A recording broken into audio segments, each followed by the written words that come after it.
Closed doors, I'm a fool for your love.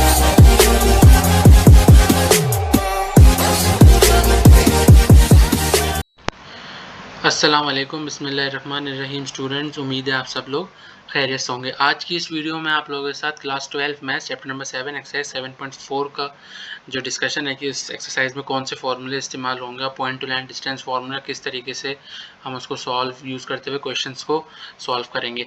ठीक है, तो पहला जो हमारा टॉपिक और डिस्कशन है वो क्या है, distance of a point from a line, कि हम उस तरीके से कैसे निकाल सकते हैं कि अगर हमें एक पॉइंट दे दिया जाए, डिस्टेंस लाइन से हमें मेजर करना हो तो हम वो किस तरीके से करेंगे।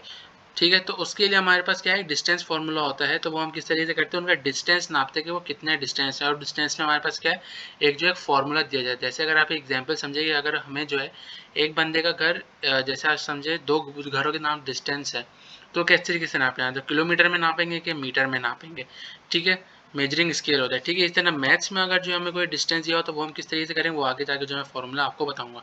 ठीक है, जो पहला वाला टॉपिक है, पहला वाला टॉपिक हमारे पास क्या है, recognization of point with respect to position of line. जैसे आपको क्या है, पॉइंट दिए हुए हो एक्स और वाई।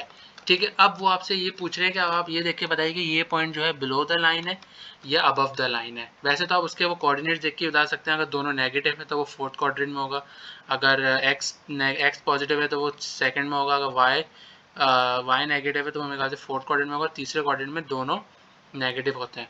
ठीक है, तो आप उस तरीके से आप प्लॉटिंग से भी बता सकते हैं। लेकिन अब इन्होंने आपको क्या है, जनरल फॉर्मूला, जैसे अगर लाइन की जनरल इक्वेशन क्या होती है, लाइन की जो आपका जनरल इक्वेशन होती है वो होती है A X plus B Y plus C equals to zero.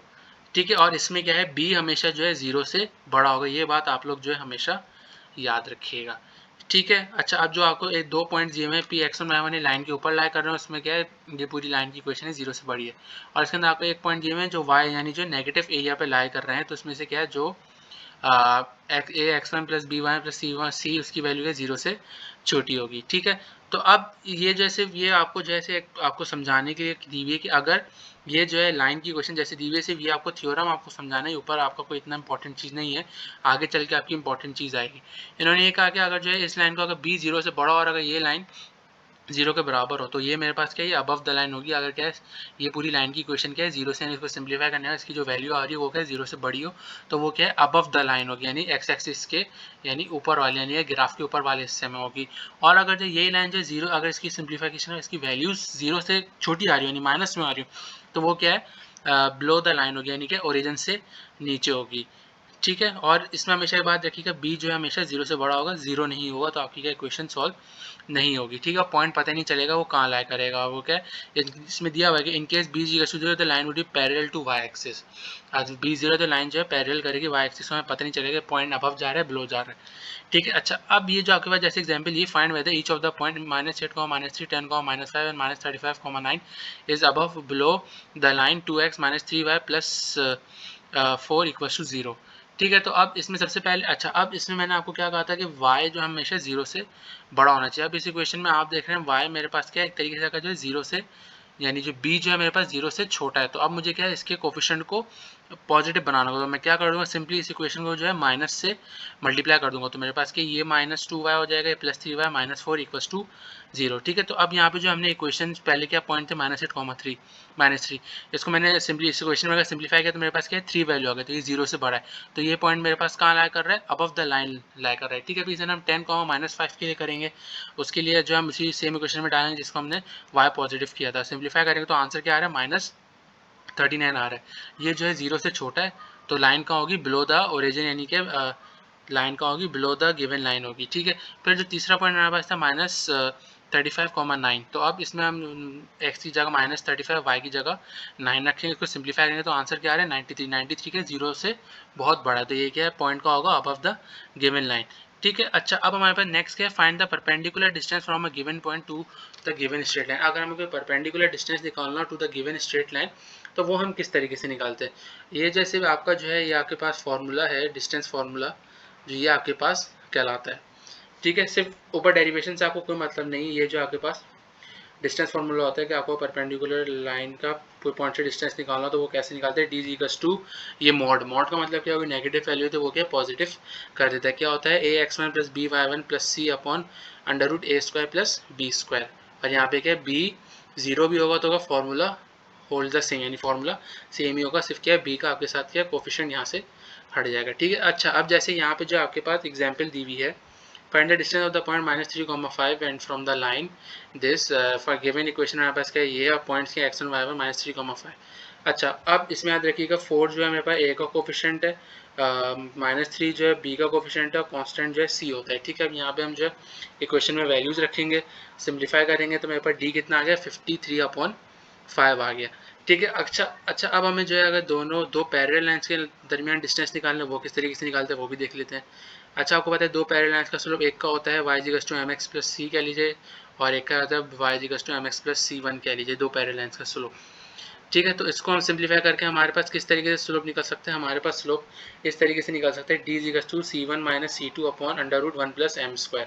ये जो है we can conclude that the perpendicular distance to parallel lines is given by d = mod of c1 - c2/1 + m²। m यहाँ पे स्लोप है, c1 c2 यहाँ पे क्या है उसके कॉन्स्टेंट्स हैं, ठीक है। अच्छा, अब जैसे आपके पास क्या है, ये आपके पास क्या है, ये आपके पास सॉरी ये आपके पास जो है दो इक्वेशन दिए, इसमें आपको क्या है डिस्टेंस निकालना है बिटवीन टू पैरेलल लाइंस, ठीक है। आपको एक इक्वेशन है 3x + 4y = 9 और दूसरी है 6x + 8y = 15, ठीक है। अच्छा, अब जो गिवन इक्वेशन हमने लिख दी, ठीक है। अच्छा, अब इन इक्वेशन पे से जाहिर सी बात है हम डिस्टेंस फार्मूला ही अप्लाई करेंगे, यानी जो हमारे पास c1 c2 है ना, हमें क्या एक तरीके से कोफिशिएंट्स निकालने हैं, ठीक है। तो हमारे पास द रिक्वायर्ड डिस्टेंस विल भी, तो हम इसको किस तरीके से सॉल्व करेंगे, इसको हम जाहिर सी बात है सॉल्व इसी तरीके से करेंगे कि जैसे हम दोनों इन इक्वेशंस को कंपेयर करेंगे। अच्छा, अब जो आप देख रहे हैं ये है हमारे पास 6x + 8y + 3 = 50, 8 = 15, ठीक है। अब मुझे क्या इसको रिड्यूस करना है ताकि मेरे पास क्या है ये भी मेरे पास 3 बन जाए, सिंपली मैं क्या कर दूँगा इस पूरी इक्वेशन को 2 से डिवाइड कर दूँगा,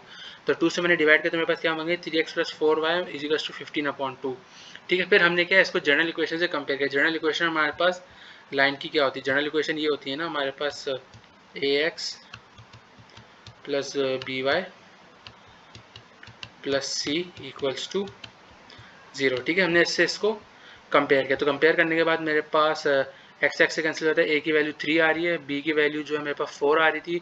अच्छा, कांस्टेंट दो होंगे, एक c1 होगा, c1 जो है मेरे पास -9 था, और c2 जो है मेरे पास -15/2 था, ठीक है। यहाँ पे जो है सॉरी आप इसको करेक्शन कर लीजिएगा, ये जो है मेरे पास -c होता है, यहाँ पे मैंने पॉजिटिव c लिख दिया है, आप जो है इसको करेक्ट कर लीजिएगा, ठीक है। फिर यहाँ पे जो मैं फॉर्मूले में इक्वेशंस डालूंगा, ठीक है, -9 + -15/2, ठीक है। यहाँ पे √a² + b² की मैं वैल्यू डालूंगा, ठीक है। 1 + m² जो है, यानी अगर आप ये आपके पास स्लोप नहीं गिवन होता तब यहाँ पे आपके पास जैसे आप देख रहे हैं आपके पास स्लोप नहीं था, तो अब आपने यहाँ पे क्या है a और b की वैल्यू डाली, ठीक है। तो अब मैंने इसको सिंप्लीफाई किया तो मेरे पास क्या आंसर आ गया 3/5, तो ये मेरे पास जो है रिक्वायर्ड डिस्टेंस फार्मूला हो गया, ठीक है। तो यहाँ पे एक्सरसाइज 7.4 का इंट्रोडक्शन खत्म होता है। तो अगर आपको मेरी वीडियो पसंद आई हो तो मेरे चैनल को सब्सक्राइब कीजिए, चैनल के बेल आइकन को प्रेस कीजिए ताकि आपको मेरी हर नए वाली वीडियो की अपडेट मिल जाए। मेरी वीडियो को लाइक कीजिए, लाजमी शेयर कीजिए, कन्फ्यूजन कमेंट्स में व्हाट्सएप पे इंस्टाग्राम पे फॉलो करके पूछ सकते हैं। मिलते हैं अगली वीडियो में इंशाल्लाह, बहुत बहुत ख्याल रखिएगा, अल्लाह हाफिज़। Behind closed doors, I'm a fool for your love.